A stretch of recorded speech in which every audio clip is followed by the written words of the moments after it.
Muy buena tarde, amables televidentes de este programa Una mirada crítica sobre Guatemala, a cargo de la Asociación para el Avance de las Ciencias Sociales en Guatemala, Avanzo, en este canal multicultural TV Maya.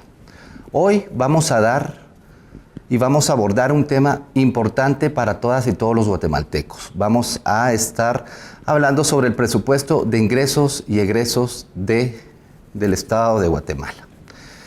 Previamente queremos agradecer a los televidentes que nos sintonizan a través del canal 5 VHF y quienes nos ven vía cableras en el Quiché, Sololá, Suchitepeques, así como quienes nos sintonizan a través de internet www.ustream TV Maya. Para poder abordar este interesante tema, tenemos como invitado al maestro Ricardo Barrientos, quien es economista senior del Instituto Centroamericano de Estudios Fiscales. Muchas gracias, maestro Barrientos, por atender esta invitación. En principio, para iniciar este programa, quisiéramos que nos pudieras contar sobre qué es el ICEFI, a qué se ha dedicado en estos últimos años. Bueno, el ICEFI ICEFI quiere decir Instituto Centroamericano de Estudios Fiscales. Y entonces, ya como su nombre lo indica, es un ente regional, es un ente que cubre la región centroamericana, desde Guatemala hasta Panamá, pasando por El Salvador, Honduras, Nicaragua, Costa Rica. Nos ocupamos de temas de la fiscalidad pública. Y en una visión clásica, digamos la tradicional de qué quiere decir esto de la fiscalidad pública, pues son los ingresos que reciben las entidades del Estado, lo que gastan las entidades del Estado y también, cuando no alcanza la plata, cómo se endeudan las entidades del Estado. El ICEFI va un poco más allá. Entendemos la fiscalidad pública también como esa obligación que tienen las entidades del Estado a ser transparentes, digamos, y ahí es donde nosotros entendemos la transparencia fiscal también como un tema de lo que trabajamos. También vemos que en este juego de ingresos y gastos que hacen las entidades del Estado, se realizan derechos. Entonces no solo es una cuestión de las leyes, de los impuestos, sino que también el derecho a la educación, el derecho a la salud, el derecho a que se me respeten otros derechos, ¿verdad? El de la libre expresión, el de la no discriminación, etcétera. El derecho a acceder a la información pública, bueno, también hacemos esas cosas. Y el instituto básicamente hace 3 o 4 cosas, y ahí termino.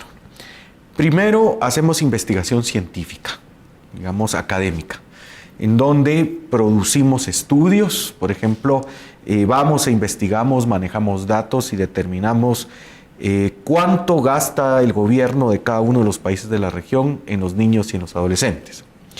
Luego, nosotros hacemos un esfuerzo por comunicar estos estudios, que no se queden ahí guardando polvo en una librera, ¿verdad? Sino que hacemos lo posible por divulgar, por comunicar.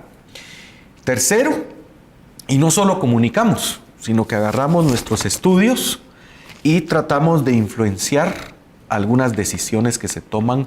Por ejemplo, vamos con el ministro de Finanzas, vamos con el Congreso de la República, donde se hacen las leyes, y ahí queremos que, por ejemplo, este enfoque de derechos se tome en cuenta a la hora de aprobar impuestos, a la hora de aprobar el presupuesto, lo que nos va a ocupar hoy, etcétera. Entonces, generamos conocimiento, lo comunicamos y hacemos acción política para incidir en la toma de decisiones.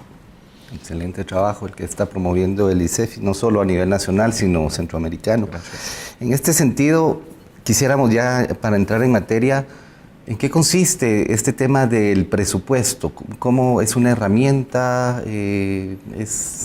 ¿Cómo se puede considerar para... ¿Tiene que ver la población? ¿No tiene que ver la población? ¿Es un tema altamente técnico o político? ¿De qué se trata?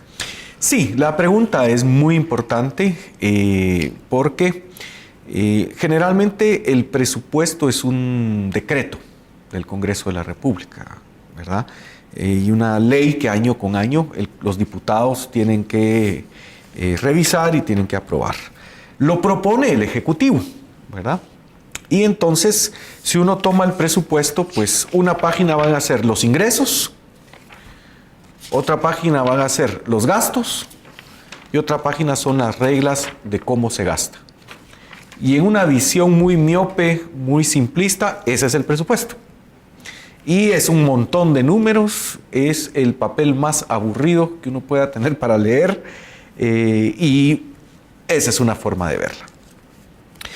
La forma en la que nosotros lo vemos y lo que nosotros queremos que ustedes entiendan es que el presupuesto es más que eso, es más que sábanas llenas de números y reglas y tecnicismos, ¿verdad? El presupuesto es el principal instrumento de la política fiscal.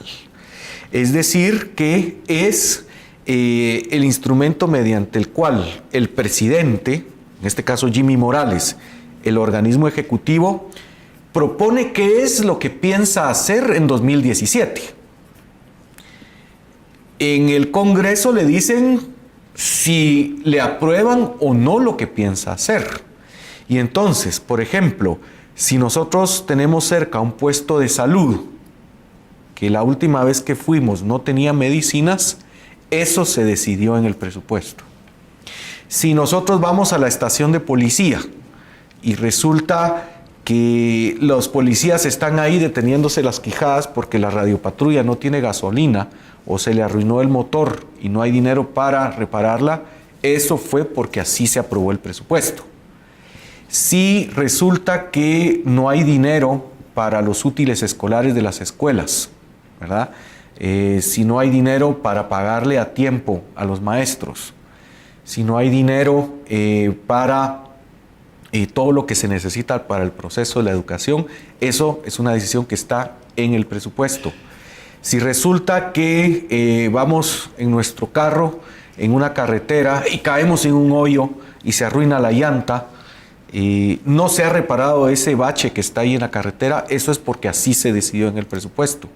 O vivimos en una comunidad y el balastro del camino vecinal, la lluvia ya se lo llevó el año pasado y nunca se reparó porque el gobernador en el Consejo Departamental de Desarrollo o el alcalde no lo hicieron, eso está en el presupuesto, ¿verdad? O, peor aún, resulta que sí recibieron la plata, pero el alcalde, el gobernador o el diputado distrital se hacen los locos que no tienen que rendir cuentas. También esas son reglas del presupuesto. Entonces, la escuela, el centro de salud, el camino vecinal, la radiopatrulla, la actitud que tienen las autoridades si le quieren decir a uno o no en dónde está la plata y en qué la están usando, todas esas decisiones se están tomando conforme tú y yo estamos hablando ahora. El presupuesto lo presentó el Ejecutivo el 1 de septiembre al Congreso y tenemos desde aquí hasta el 1 de diciembre para que el Congreso decida si va a haber más plata, si no va a haber y cómo se va a usar. Por eso es que esto no es una cuestión, este presupuesto no es del presidente Jimmy Morales, no es del ministro de Finanzas, no es de los diputados, no es de la bancada de FCN Nación, no es de la bancada de la UNE, no es de la bancada de Encuentro por Guatemala, es nuestro presupuesto, es tuyo, es mío, es de todos. Entonces, si nosotros tenemos algo y no lo conocemos, no lo entendemos y no nos interesa, pues alguien más no lo va a manejar, ¿verdad? Ese es el tema del presupuesto. Bueno, esto es súper interesante, amables televidentes, ya que estamos aquí entendiendo cómo este decreto, que es una herramienta y que además establece la política real, de la cual el Estado va a estar ejerciendo durante un periodo que es un año. Ahí se establece bien esta institucionalidad y los recursos con los cuales se va a operar, ya sea en temas de inversión, de gastos o del mismo financiamiento. Vamos a ir un corte. Les invitamos a que vean las entrevistas que siguen después de este corte. Gracias.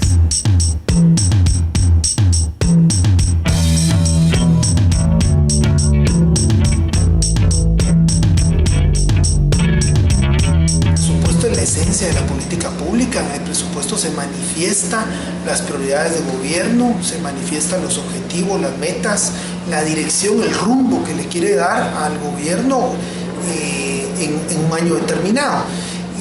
No obstante, ya hay ciertas asignaciones constitucionales y de leyes específicas que ya te marcan casi un 75 a 80% del presupuesto, que ya tienen asignaciones, por ejemplo, como el 5% constitucional a la Universidad de San Carlos. Sin embargo, pues sí se le puede dar cierta orientación, cierta dirección al presupuesto.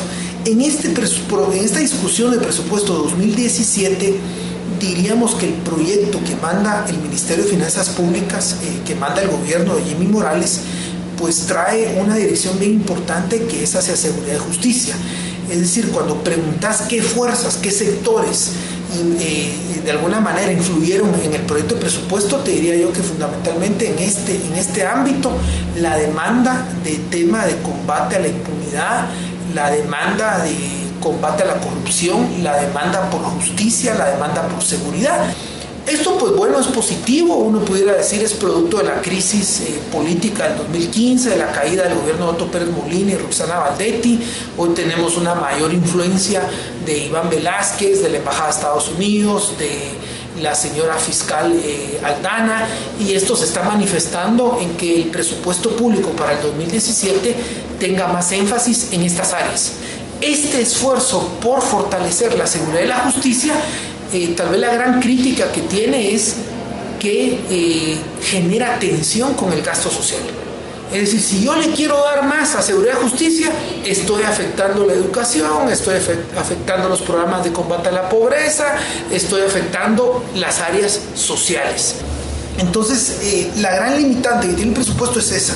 Un presupuesto que tiene alrededor de 80,000 millones, pequeño, si uno lo ve como porcentaje del PIB, alrededor del 15% del Producto Interno Bruto.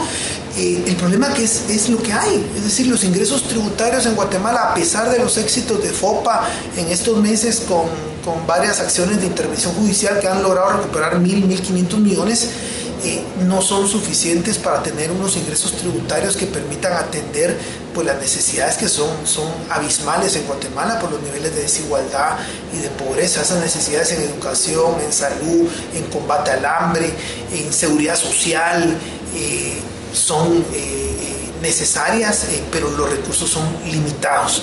Actualmente el debate en el Congreso pues se da alrededor de las fuentes de financiamiento y del monto.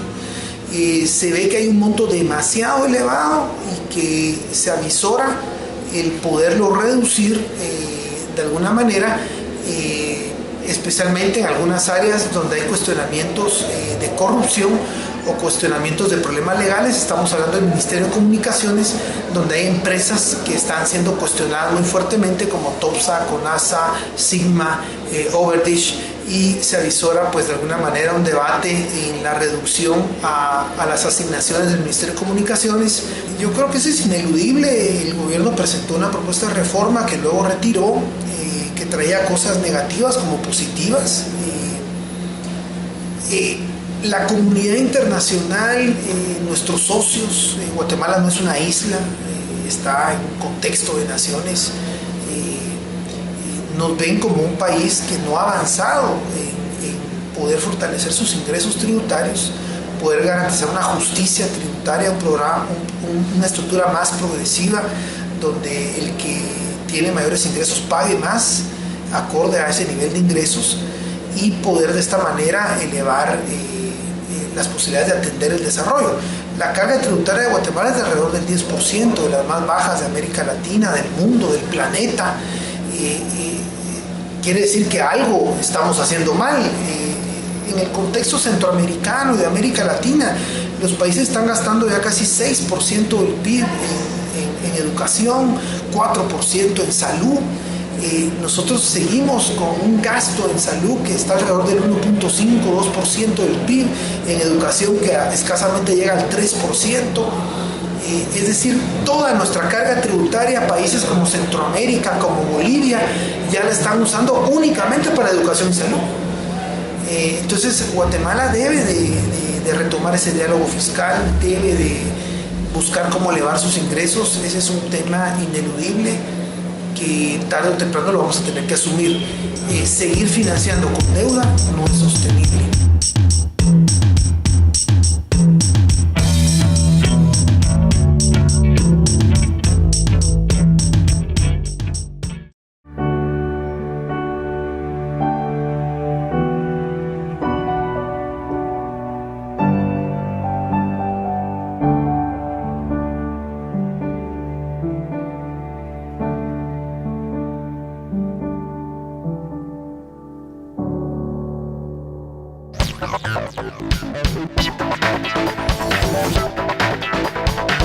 la región completa se encuentra en movimiento. En Guatemala, somos testigos de economías en desarrollo y ciudades en crecimiento. Una gran variedad de ramas industriales en transformación. Cambios que requieren grandes inversiones en educación, salud, infraestructura, medio ambiente en beneficio de los derechos colectivos de todas y todos.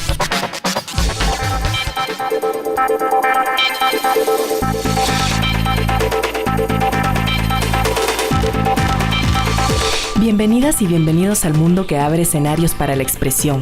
TV Maya comparte grandes ideas, diversidad de voces, rostros y puntos de vista en un mismo lugar. Es el medio para fortalecer a Guatemala.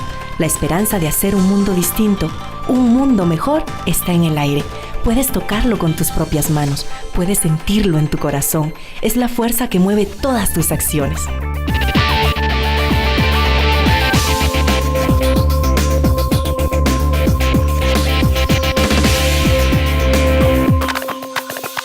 Cuando el mundo observa, estamos ahí. Conserva la historia, propicia el conocimiento, eleva el nivel educativo y cultural del país. Progreso y desarrollo, todo esto depende de ti. TV Maya, el canal multicultural de Guatemala.